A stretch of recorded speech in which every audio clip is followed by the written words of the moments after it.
talk about Chine. That's China in French.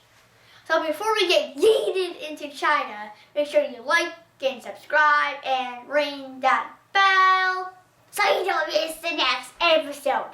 Now, let's book a trip to visit China. Obviously not right now because of the pandemic.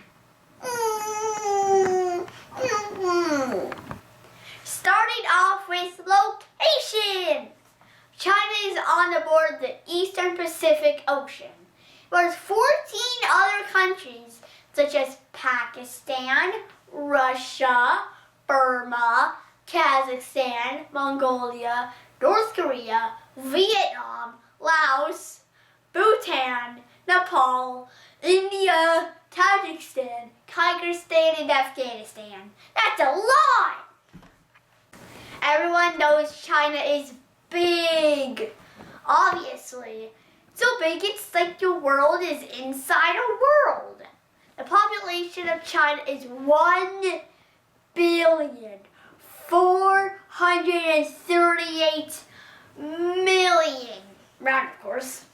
Making it the most populated country in the world. In math terms, roughly 1 out of every 5 people in the world is Chinese. So there's the government. But what is the government? Hey, Mini Infotech, can you please tell us about China's government? The government of China is very complex. There are tons of regions that each have their own type of government.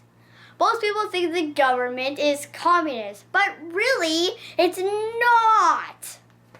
The main government body is a one-party system. The party is called the Communist Party of China. The people elect their president under a democratic system, but the president doesn't hold a lot of power.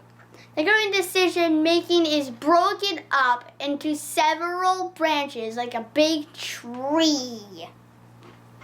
They have the executive branch, the legislative branch, the judicial branch, and the military branch. Together they focus a centralist approach to running the country. Wow, that was some cool info!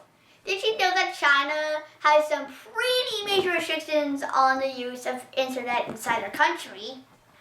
Imagine if the government in your country didn't want you to watch the latest Tumbletown tales.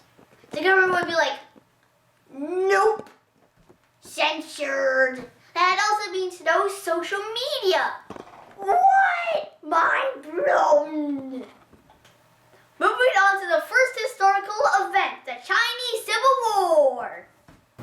The Chinese Civil War was between the Republic of China and the Communist Party of China.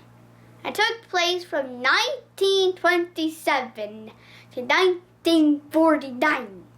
There were 2 phases. The first from 1927 to 1937, when everyone sort of took a break and stopped fighting. Hey guys, this is going nowhere. Wanna just chill?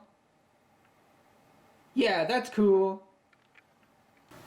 Then in 1945, after the Japanese gave up in the Second World War, the fighting resumed with the Communist Party having the upper hand. Next, let's look at some landmarks. China has a crazy huge history filled with tons of culture. I can't even begin to scratch the surface of all the cool things there are in China. But here goes nothing. Let's look at the Great Wall, the Forbidden City, the Terracotta Army. The Great Wall is built to stop invasions and block off and separate empires.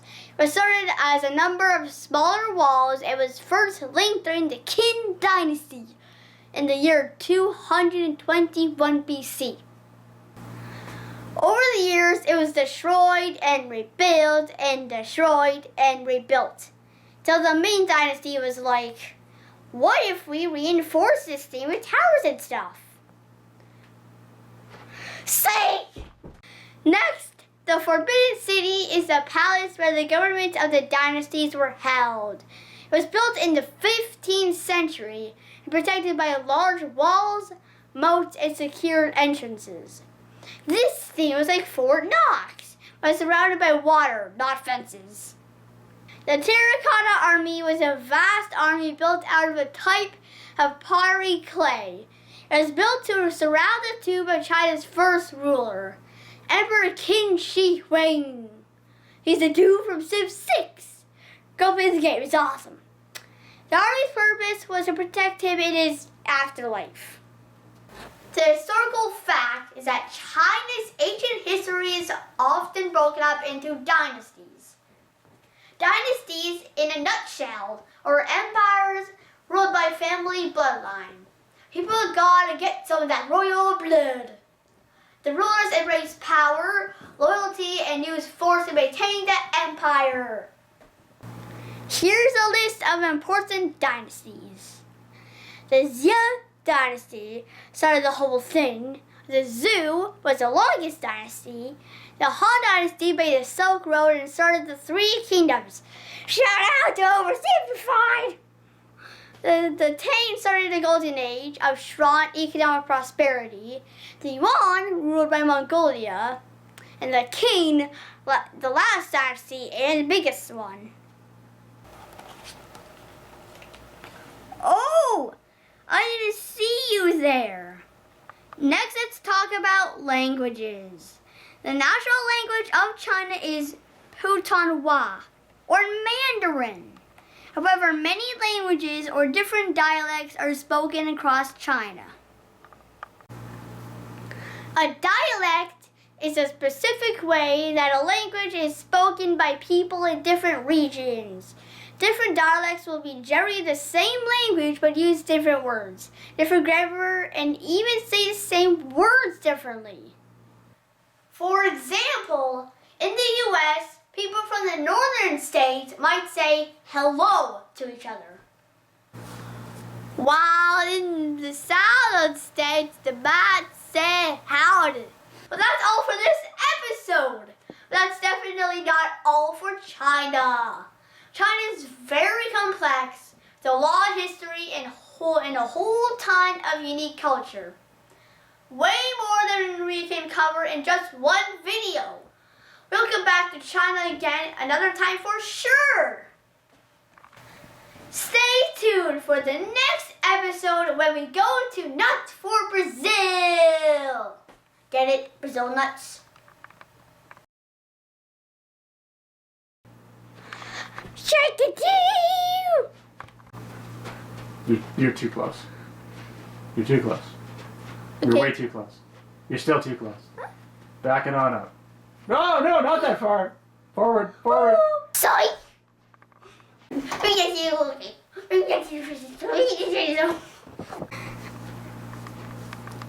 Yeah, just like that. While in the sound states, a might say howdy. Yeah. Okay. It's a talking hat. Where's your hat? Hat. It's over there. Howdy, dude.